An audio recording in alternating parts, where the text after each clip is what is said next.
welcome to MMM Nigeria studio. My name is Ola Favored, and to my right is Mr. Chude Anayo Ugoji, the number one of MMM Nigeria, and sitting beside him is Mr. Yinka Odeyemi, the number two man of MMM Nigeria, and to my right is Mr. Olabi Temitope. We're actually going to be talking about how MMM Nigeria came to being. And my very first questions are going to Mr. Anayo Ugoji. I would like to ask you, sir, how MMM Nigeria, how it all started?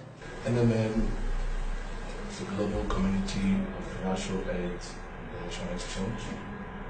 It found its way to Nigeria. On 8th of October, that was when I signed up on the global platform. And when I signed up, having read the ideology and having seen the situation we find ourselves in this country, that we actually need that program here to salvage the problem Nigerians are facing with finance and stuff like that. So I signed up, and they were looking for leaders who would help me to project this dream and vision across the nation. So I quickly sent information to some leaders, which my friend Yinka, one of the leaders I sent the link to, he was the only one who responded. So both of us started the movement, and the likes of Patrick came in the picture. Then on 17th of November 2015 was the official launch of MMM Nigeria. And to God be the glory that today over 400,000 Nigerians are actually benefiting from this program. That is the main thing, the main idea where we brought the program to this country. Thank you. Now to Mr. Yinka Odeyemi, would you please tell us what the MMM ideology is actually about? MMM ideology had right from time been aimed at creating what we call a fair financial system. If every one of us understand what is going on around us now, you understand that the way the financial network, the financial system of the world is designed is actually projected at helping some set of people. Like, there's always this class thing that we know that the conventional things we hear of. That's why a lot of times you see that, there are some set of people that are in some particular scheduled, or let me say special areas, areas that are just for those class of people. And there are some areas too also that are just for the average person that is just coming up and the likes like that. So the essence of MMM is to bridge that gap so that there won't be much difference. In fact, if you start up in MMM and you get the ideology naturally instincted, or let me say ingrained in you, you discover that with time, that bridge, that gap that has been there, would gradually and with time get, it's going to get merged and get broken, and before you know it now, you'll be able to do what you have not been able to do financially. I know a lot of us, when we started up MMM, we've had some kind of dreams that we want to do, but because of financial challenges, we can't get there. That's why MMM has come to at least help us to create that kind of fair financial system, whereby as a poor person, or let me say as an average person, you can start up with whatever you have, and that bridge of financial penury will be broken, and you can start achieving your financial dreams and objectives. That is the main ideology of MMM. And it's also to create a platform whereby every one of us can come together to help ourselves to achieve a lot of things together. So that's why we also used to use that acronym that in MMM we have millions coming together to help themselves to also make millions together. That's the ideology. Okay, Mr. Olabi, to you now. In MMM, we hear that you get rewarded to a tune of 30% in the value of help you provide. So where does the 30% come from? Thank you. Like Mr. Ika said, MMM come together to help each other. Now people are asking where the 30% come from. Now this 30%, we pay ourselves the 30%. Like we said, there is what we call crowdfunding. It is through crowdfunding. Crowdfunding is a situation where we pay some people with some other people's money. Now it turns around. It's like a cycle where a set of people donate, like we do in MMM, and we pay those set of people who have donated in the past. Then another set of people comes to donate again. and we pay those set of people who have donated this in the back. So it is a system that is used all over. The insurance company uses it. When you pay an insurance or a life cover, it is used to pay other people who are due to receive payment. The banks use it where you pay. When you are contributing, you are paying. And when somebody is withdrawing, you are getting out of the system. So that's how it all works. It is a cycle that turns. Money must rotate. As somebody is giving, somebody is getting. So the 30% is paid by all of us in the system. So I guess it's more of something like a redistribution of funds, kind of. Yeah, it is a redistribution of funds where we get from those who have their spare money and doesn't need it now, and we give it back to those who need it now. Then in turn, when they need money, we see another set of people who wanted to donate at that particular point in time, who donate freely without any guarantee, at fee on their own risk, by willingly and not being forced or coerced, because there is no guarantee. You are just giving because you are happy to give. So we inculcate the power of giving through that. All right, thank you. Mr. Yinka, my next question comes to you. Before now, we've heard, or we know that when programs like this, when they get into the country, they run for a period of time, and before you know it, it crashes. And even now, we hear people saying MMM would crash. So how long do you think MMM Nigeria would last? Thank you very much for that question. It's a quite interesting question, which I used to like to answer it just using the words of the founder of this great community, Sergio Mabrodi. In his words, he always say the actions and inactions of every participant as a way of contributing to the sustainability of this community. I used to break those two words into what would actually, because those are the major words that actually will determine how long or how short MMM itself will last. First thing first is the word action. When we say action, to us as participants in MMM, the action simply means that for us as participants, we know that we are the ones that are actually bringing about whatever rewards we are getting on it, which is the 30%. And we also understand that how we get it is through our consistent donation, and also through ensuring that we are sharing the right ideology to people and getting them to also be part of this community. As long as we have that consistently going on, MMM Nigeria can last for as long as we all want. The inaction, which is the other part of it, as Saji said, is that in action, we mean that, okay, as participants, you might have some people that, because they are not well rooted in the real ideology of MMM, might see some of them abusing the system in the sense that they might be, turning it off to like an investment scheme, taking out time to just start talking about MMM in a negative way, or in negative, having some kind of negative implications on the system. Such inactions have a way of somehow, in one way, creeping into the mind frame of participants and has a way of cutting short the sustainability factor of MMM. That's why on our part as leaders, we are ensuring that this part of it, which is the inactions, we at least do the best of our knowledge, curtail it to the barest minimum. And how do we do that? We ensure that we teach the ideology very well. We ensure that as you are becoming a guider, or you are as a participant, you want to share it, to ensure that you are saying the right things to people, so that as people are joining the community, you understand what they are joining, because it's easier for you to actually be able to stand up to defend what you know. And that is why we are actually always at all times ensuring that we teach the right ideology. We also ensure that our participants are also teaching the right ideology, not giving people just the mindset of just coming into the system, run away and do your hit and run and go. No, we don't want such things in the system. So what determines how long or how short MMM Nigeria will last is all in the hands of all the participants. Currently, we have over 400,000 participants. So that means the 400 participants are the one that determines how long or how short MMM will last. So in summary, our actions and inactions is what keeps MMM going. All right, thank you very much. Okay, Mr. Olabi, to you. In the MMM community, there are some people known as guiders. So how do they contribute to the sustainability of this program, MMM Nigeria? Thank you very much. Like we used to say, guiders are the pillar of sustainable MMM in Nigeria. And how does that work?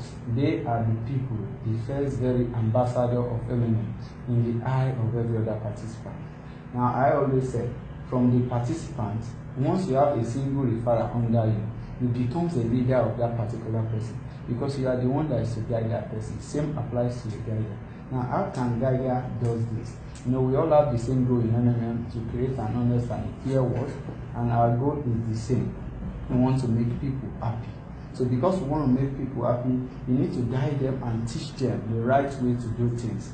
How to provide help, how to get help, how to solve issues, how to attend to issues.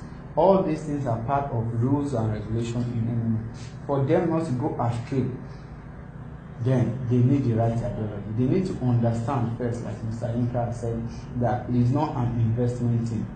It is a donation exchange program. You donate freely. And it does not have any sign of guarantee. There is no guarantee in MMM. You may donate today and tomorrow you don't get your donation. But if people are not taught this right ideology, they are not aware of the risks involved in MMM, as such they can go astray and do something else. So in MMM, we have the right ideology, and people that can propel or teaches this right ideology are the guides. On the other hand, there are two basic things they need to do. One, they need to go over again and again the ideology of MMM so that it becomes part of them. It begins to come out of their actions the way they do, and from this, it leads me to the second one, which is they become an exemplary guide and a leader. That goes for all participants too. If you have a single referral you are guiding on how to do one or two things, you have to show him by example how to do the right thing, how to follow the right ideology, how to be aware of the risk, and to be aware that there is no guarantee in it. So doing this, the guiders will pass on the real ideology and how to do things, who in turn, the referrer, who refers somebody else who is a new participant, will pass it on. And with this, we can sustain this system for as long as we wish, because our action, inaction, and reaction. Reaction in the sense that when you see somebody is doing something that is wrong, that is outside the ideology of government, you can actually caution the person, correct the person, and report if case be, so that action can be taken against that person before the person collapses the system. We either be a keeper of this system or be a killer of the system. It's all in our hands. Thank you. Okay, back to Mr. Chudi. I want to know, as regards MMM being legal or not legal, because we know that when such programs come, government would either say it is legal or illegal. Even banks tend to be a threat to this kind of program. So what measures are being put in place when such threats comes? Thank you. The legality of MMM, based on what my friends have actually explained, one would know that MMM is not a business. It's not an investment scheme. We're not registered with CAC, we're not registered with SEC. So I didn't see anything that should warrant, someone asking for legality of MMM or has to have a kind of legal backup of what we are doing. It's a platform that gives people the opportunity to do help. And of course, you should, we all know that as a donor, you don't request for an agreement or a legal backup when you want to give help to somebody outside there. We all have been giving help to beggars on the street and stuff like that, and we don't back it up with any legal terms and stuff like that. So the government coming in and the banks and all, I've always thought of it that any right thinking government should be able to partner with MMM. The reason is that we are actually helping them to solve the problem of unemployment. Now over 400 Nigerians are on board. Over 400 Nigerians are not depending on government as to what to give them employment and stuff like that, but they are actually busy with this program providing help, and most of them were unable to feed before 2 square or 3 square meals a day. Can even feed more than 7 square meals a day. And these are things that the kind of a gain that we actually brought to this government. So none of them should never come up tomorrow to fight us. To me, I feel they should be a partner with us. They are on the side of the bank. We don't have a central bank. We don't have central account where money is indirected to. So everybody pays peer-to-peer system. The bank themselves are also benefiting from what we're doing, because we don't pull that money as to what happened a few years back when we have the issues of the bank and stuff like that when people pull out money from the bank and the bank can go up against it. But in MMM, we don't pull out money from the bank, rather we circulate money, within the system, and the bank as well benefits from it. So we, the Mavrodians, or the participants in the MMM, should have this on the back of mind that there's no need for guarantee to anybody. We don't give guarantee to anybody. The guarantee we have there is that our guarantee depends solely on the level of trust and the level of trust we have among us in this program. So there's no point of government or bank coming against us anytime we want it. If we truly know what we are doing, so there's no point. Anybody who comes to seek for legal term should as well look for other program. This program does not need any legal backup. Okay, Mr. Yinka, I would like to ask, because based on the information we've heard, MMM South Africa faced some challenges based on the media, the banks, and likes of that. And it was a very, very big mess for them that I know it took them a while to clean up that mess. So what measures have you put in place now for MMM Nigeria to face such risk and threats when they come? Okay, basically, from what my boss have been able to express and talk about, as regards the legal part of it, I was about chipping in something in before this question, which is quite good. I was looking at it like we need to just better redefine the concept of what MMM is, or let's just start from what we do. Right from what we have been saying from the beginning, we said it's a donation exchange platform. In other words, what we are doing is that we are freely, from what we've earned. Let's say you're working a salary job now. From what you've earned, okay, you now have an extra that you are not really using. That is what you are now picking up to donate as your spare money in MMM.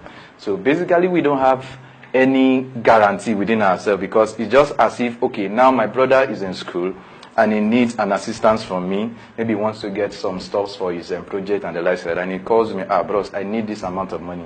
I send it to him without telling him that, oh, brother, you need to sign an agreement with me, and like that. So basically in MMM, that's what we are doing. The only difference is just that, okay, fine, we now have a large chunk of people that are being connected together on what we call a personal office through our MMM, and we are freely doing that with us. That's why in MMM, up to tomorrow, we will not have a central account, because all we are doing is still the normal thing we do. When we go to our churches, when we go to our mosque, oh, you have some funds with you, and maybe your mosque or your church asks that, oh, they need to buy this. We don't need to start going to the pastor or our imam to start telling them that we need an agreement before we donate. So basically, that's what we do in MS. So that's why we wouldn't, in fact, nobody will give you any sort of guarantee, because once guarantee start coming in, that's when this part of the form starts, agreements start coming in, legal backup that, okay, fine, if peradventure you fail, as far as you've given me a guarantee that you pay me, then I will come up with this. So we don't have that. So what happened in South Africa was that, okay, fine, a lot of them, then because of what I started off when I was explaining the aspect of the sustainability, how long MMM lasts depends solely in the hands of the guiders and also in the participants' hand. It happened in South Africa that a lot of them, maybe because of some kind of ideas, the wrong teachings, ideology instilled in them, they really could not be able to at least stand up for what the right ideology is. So when the panic that sets in through government, negative media, and the likes that start coming in and popping in, in fact, let me say, like a large chunk of them were not that grounded in the ideology. So it was easy for them to just be swayed away. So that's why in MMM Nigeria, what we are looking at is, as leaders now, we are not just looking at, starting something that, all of us will be rich, the guys on top, we have all the best houses, build all the restaurants, and we zoom up with the money. No. In MMM Nigeria, we have a sort of a link within ourselves. We check ourselves to ensure that we are doing the right thing. Doing the right thing in the sense that we are providing help as requires, even from our bonuses that we also know that it's also coming from the donation income. We also still make sure we ensure that we are providing help back also with part of what we get as bonus, so that as long as that part of our queue, as long as that part of our pool, our provider is always there, we will not have issues of maybe a restart or a pause coming into view. So what they had there was just because they had more people that were not really grounded in the ideology, that don't really understand. That's why at all times you see that I am always there, Judy is always there. We are always doing our best to make sure that we are always saying it as it is. telling you that, oh, we don't give you guarantee, telling you that, oh, also for us to last for as long as we want, those two factors must be in place. We must always provide help. Whether you as a guider, you are getting all the biggest bonus, you also need to also provide help back in return, because that bonuses you are getting is also coming from the pool. So as long as that is there, and also we are also, because of our consistent presentations, one-on-one meetings that we have like that, we also at least getting a lot of people to be part of the community. That's why you see that the last M of MMM means what? Movement, meaning that we are always growing. Our numbers today will be different from our numbers tomorrow. Why? Because as we are sharing it, a lot of people are buying into the idea and they are becoming part of the community. Thank you very much. Okay, another question I would like to ask you, Mr. Yinka. We've had participants who fidget in the community. Probably they have provided help and they are waiting for somebody to confirm them, or they want to get help. Person and someone has been assigned to provide help to them, but the person is not responding, and many of them begin to fidget and begin to panic. So how do you address such issues? Okay, I normally address that with my two keywords. The two keywords that actually keeps MMM to anywhere it is, or the two keywords that can actually keep MMM for as long as it wants. And what are those two keywords? Number one, trust. And number two, patience. When issues like that comes up, I want us to understand that we are dealing with ourselves. So there's always that a little bit of gap or mistakes that will be there as humans. We are not above mistakes. Sometimes somebody might send a payment to you. He has even forgotten that, he needs to upload the payment proof. Maybe somebody didn't tell him. They just told him that, his order has come and needs to pay. And he just goes ahead and doesn't upload his payment proof.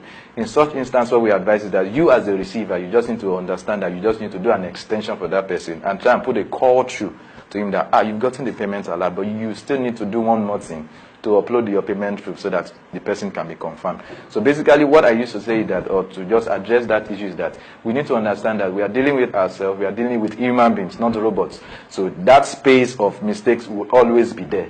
So we need to understand that there are some basic steps that we need to take. Like for example, let's say, okay, you have received payment and you've not confirmed and the person has been on your neck and you still maybe you are not close to where internet is for you to confirm. It's just a thing of courtesy. Just put a call back to the please. I will confirm you at so time. Even if it's not convenient, just tell the person, please, I'm out of internet reach and stuff like that. What I'm saying is that we need communication. We also need to understand that we need to trust the system, that the system will be with us for as long as we want. And we need to also be very, very patient with ourselves, just in case all those issues comes up. And there are also some other ways of checking it that MMM puts in place. There's what we call a support team. MMM has a support team that is always readily available at all times. What you just need to do is, let's say maybe for example you have an issue that is going out of hand, just go to the support, type in your message for them. You see topics that are related to whatever issue you have, because they also know that yes, all these issues will keep coming up and stuff. So there are department topics that are related to that. So once you send your support through to them, just wait for like some few days, you get a reply from them and everything will be resolved. Wow, we've heard it all, how MMM started, how to manage panics, then the risk, and what the whole thing MMM comprises of. Thank you very much, sir. So, Mr. Chude, we would want you to give us some parting words before we end this segment. I urge all participants in MMM to keep hope alive. This program has been designed to put smile on the faces of every Nigerian, and we should shun from any act that could be of threat to this program. Greed, deal with greed. It's all about trust, it's all about sincerity, it's all about patience. And I want to use this medium to warn my participants to be mindful of this copycat program that's flying within the country. We've seen where most of them came up within 2 months they crashed. These are people that actually want to scam our people. So be careful of them and don't be a prey to such things. And by the special grace of God, we are working towards pushing this program to 5-10 years. And that would happen if everybody in the community would join hands together with us to push this program. Then make sure as a participant that you attend presentations. It's very, very key. There are presentation centers all over the country. Even the guiders who are actually joining us to become guiders. Don't be a guider because you want to earn bonuses. Let your aim and objective of becoming a guider centers on pushing the ideology and helping people to smile. So every guider we discover we have less working guiders in our community. But if we can have a good number of working guiders in our community that would be able to do presentations all over, I think people won't have issues with this program. I trust God that this program will actually mean well for us, and we will be able to bridge the gap between the rich and the poor, especially those of God. Right, we've heard it all from the horse's mouth. We've heard what MMM is and what MMM is not. For those of us who have been hearing various things about MMM being investment, being a business platform, being something else outside the real ideology of MMM, we have actually heard it from the mouth of those who started the community. So I want to urge every participant of the community to be mindful of what they hear, what they teach, and what they preach as regards MMM Nigeria. So before we leave, we have there's this MMM anthem. I call it the anthem that we always sing, because every participant of the community should project what MMM is. So I want Mr. Chudi to lead us in the MMM song before we close this segment. Before the song, I want to say something. And I just want to let people know that in MMM, we don't collect money from people to register them. Anybody that asks you to pay for form or asks you to pay for center registration form or pay money to attend any of our presentation, please note whether that person is a scammer, the person is a fraudster. So let's join hands and sing our song together. Okay. This little light of triple M, I'm gonna let it shine. This little light of triple M, I'm gonna let it shine. Let it shine. This little light of triple M, I'm gonna let it shine. Let it shine. Let it shine. Let it shine. This little light. This little light of Abraham, I'm gonna let it shine. Let it shine. This little light of triple M, I'm gonna let it shine. Let it shine. This little light of triple M, I'm gonna let it shine. Let it shine. Let it shine. Let it shine. MMM. Bridging the gap between the rich and the poor. It's a task that must be done.